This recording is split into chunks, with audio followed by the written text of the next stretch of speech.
So, I've made a couple of Sonichu videos, I've made some fan art, I've watched the entirety of Christian A Compressive History, and I've wasted many hours on the quickie. So you could say I'm very invested in the world of Virginia Quickville. Christian, Sonichu's creator, has at many points discussed the idea of a Sonichu video game, but Chris has never really gone in detail on how the game would actually play. Sure, you could just take a Sonic game and put Sonichu in it, or you could take a Pokemon game and put Sonichu in it, but like, that's a little boring if you ask me.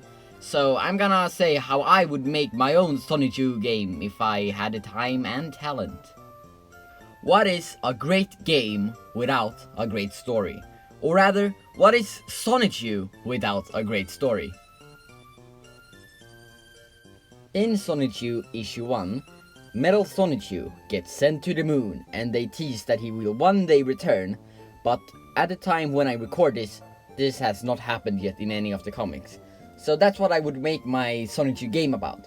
The return of Metal Sonichu. The moon.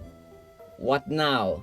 You might remember the last panel we saw Metal Sonichu in the original comic.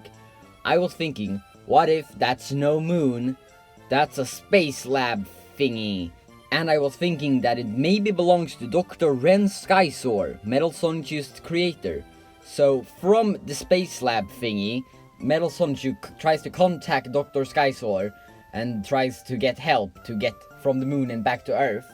And Dr. Skysore says, I'm going to need some Sonichu energy to power a rocket to save you.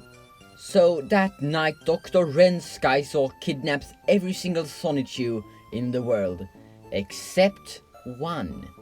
Christian.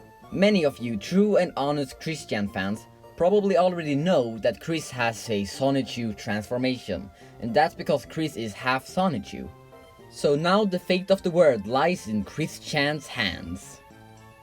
Now I kinda wanna talk about the gameplay of this non-existent game. Okay, so the idea is that the gameplay will be split up into two different sections. One section where it's an overworld similar to Pokemon, where you play as Chris and you just talk to NPCs, get items, etc. and you enter levels. And the levels are 2D sections where you play as a Sonichu. And yes, I said a Sonichu because my idea is that you start out with only having Christian Sonichu, but throughout the game you rescue more and more Sonichus, so you can play as more Sonichus. I had this idea about the game that Rosachu would have the in-game shop, and if you bought every single upgrade in her shop, she would become a playable character. I also had the idea that if you 100%ed the game, you would unlock Metal Sonichu. The game starts with our hero deep in slumber, but then Chris wakes up and realizes that everybody's missing. And then Chris meets Rosachu. Where is everyone? I don't know, but there's a pipe coming from the ground that says on the back, property of Dr. Ray Skysore. Our hero enters the pipe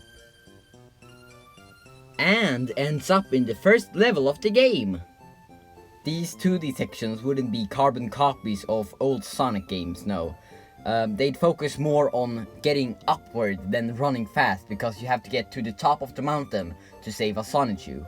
So from the old stuff, I'd remove the slippery running, you know, like where you build up this weird momentum in the old Sonic games, and just remove that entirely and add like climbing moves, because, you know, it's to get up a mountain, and like different jumps, etc. I had this idea with a set piece for the levels, with this metal rod thing going through the ground, which you can slide on with your electricity. Hey, if you liked that, thanks, and maybe leave a like to show that you liked it, and maybe even subscribe. And if you're feeling extra fancy, maybe watch another one of my videos. But if you're feeling extra fancy, maybe even follow me on Twitter. I post art and stuff there. Well, once again, thanks for watching the video. Have a great day and a happy 2020.